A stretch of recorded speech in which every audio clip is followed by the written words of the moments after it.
Hello everyone, my name is Kenton Kivestu. I'm an ex-Googler, ex-BCG consultant, and the founder of Rocketblocks, an online platform that helps candidates prepare for interviews. In today's Rocketblocks mini lesson, we're going to talk about structuring your responses in product management interviews.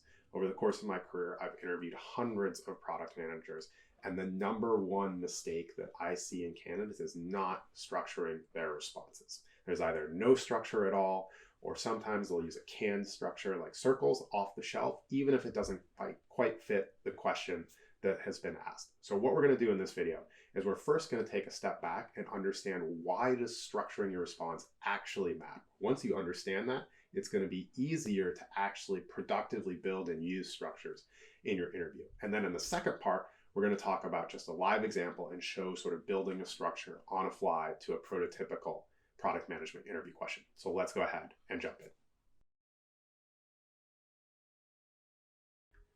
Okay, so let's first talk about why structuring matters. And there's really three key reasons to remember here.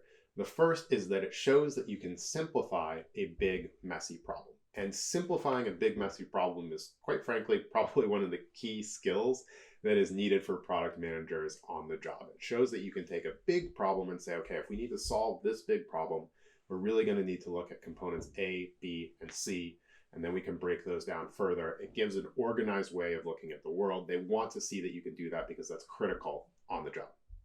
The second is it demonstrates that you have a repeatable is the key word, a repeatable problem-solving process. When you get a question in a product management interview that's like design a refrigerator for the blind, etc., whatever the question is, you're not actually going to have that question or that problem face you on the job. So what the interviewer is trying to understand is, given a particular type of problem, can this person craft a structure and a process for solving that problem that we think they can credibly repeat on the job no matter what problem gets thrown at them. So they're trying to understand, do you have a process that you can use over and over and over again? And then the third part is, structure helps interviewers follow along with your thought process. And if you think about it, if an interviewer can't follow along what you're saying, if they literally are confused, or how did he jump from this idea to that idea, and they're getting lost in that, there's no way they're going to be able to understand the nuance, the depth, or the insight that you're providing, even if it's incredible, because they've lost you in your thought process. They don't know where you are, and therefore it makes it very hard to understand. And I know that sounds a little bit silly, like, hey, like the interviewer is going to be paying close attention. Like, how could that happen? But the reality is that interviewers are people too. They've got a ton of stuff going on any given day. And it's highly possible that your interview is the least important thing on their docket. They may have a presentation with their boss in an hour that they're stressing about. Or maybe there's a bug in production that they've been troubleshooting all day and they don't know the answer to, and that's stressing them out and they're thinking about that. So you may have 50% of their attention. Making sure the interviewer can follow what you are saying in your thought process is really, really important. And having a structure, laying that out, and then walking through that methodically really helps make sure that all your nuance, depth, insight, all those things come through in the process. So that's why it matters. Now let's look at a live example. Okay, so now let's look at a live example. And before we get into the details of that, just a couple tips to keep in mind. As we talked about in why structuring really matters, the first thing you're really going to want to do is make sure that the structure you're proposing breaks apart the problem in a way that helps simplify the problem-solving process of walking through it. That is the critical part that we need to make sure we achieve. The second thing that we want to keep in mind is we want to make sure that our structure is really applicable and customized to the particular question and the contours of it that have been asked. Every product management interview question is going to be a little bit different.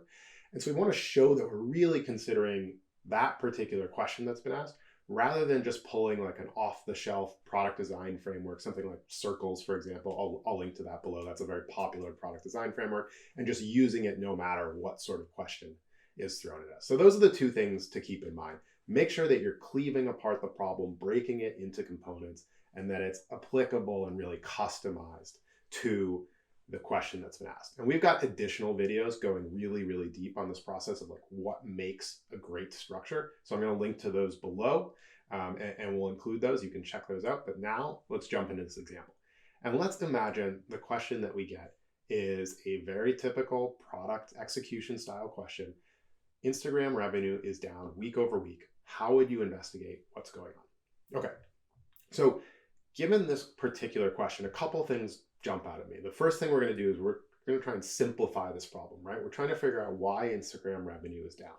And one thing that jumps out at me that we know obviously is that Meta and Instagram as an extension is highly reliant on ads for its revenue. They do have some new e-commerce initiatives they've been spinning up. I don't know what the sort of complete breakdown is, but at a high level, one thing that jumps out at me is if revenue is falling, the first thing to understand is ads revenue falling or is non-ads revenue falling?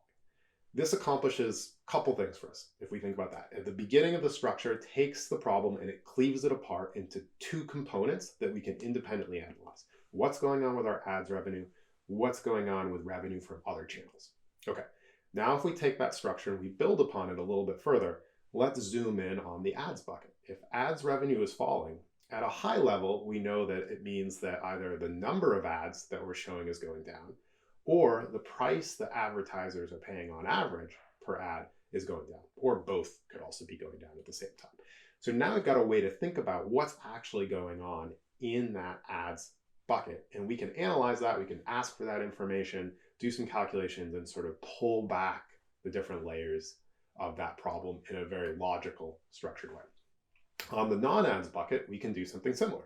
We can break down the problem and say, okay, if non-advertising revenue comes from e-commerce, and e-commerce is people selling goods on Instagram and Instagram gets a cut of it, well, then the way we can think about that is there's how many items are being sold on Instagram, what's the average price that people are paying for those items, and what is the percentage cut that Instagram earns from those items being sold. And if we look at each of those and gather that information, we'll be able to understand, is one of them going down or dropping, and is that driving the source of our revenue decline? But if we put this all together, basically what we've got is we've got a really nice structured way of looking at this problem. It breaks the problem apart into ads revenue versus non-ads revenue. It's really sort of a simple, nice way of looking at it. And it goes into detail on each of those. And it is very sort of customized and applicable to the question we have at hand, which is specifically about Instagram revenue. And it really hits that on the nose. So it demonstrates that you can break apart a complex problem, sort of a big, messy problem about falling revenue. It shows that you've got a structured and repeatable problem-solving process that you could apply on the job if you face a similar problem, but not the exact problem. And lastly, it's going to make it really easy for the interviewer to follow along and understand your thought process as you're working through it. So you're going to be really set up well to deliver a great answer over the course of that interview. So one final thought I want to leave you with as you're thinking about structuring your responses in PM interviews, and that is good structures can be simple. If you think back to that structure that we talked about in the example, it started with, hey, like it could be ads or it could be non-ads, and then it builds from that and goes deeper and has nested structures within it. That's totally fine. And often thinking of one thing is going to be a lot easier than thinking of 3 or 4 sort of top level buckets right off the bat. So if you have an idea of like, hey, it could be X, well, the top level structure could be X or it could be not X.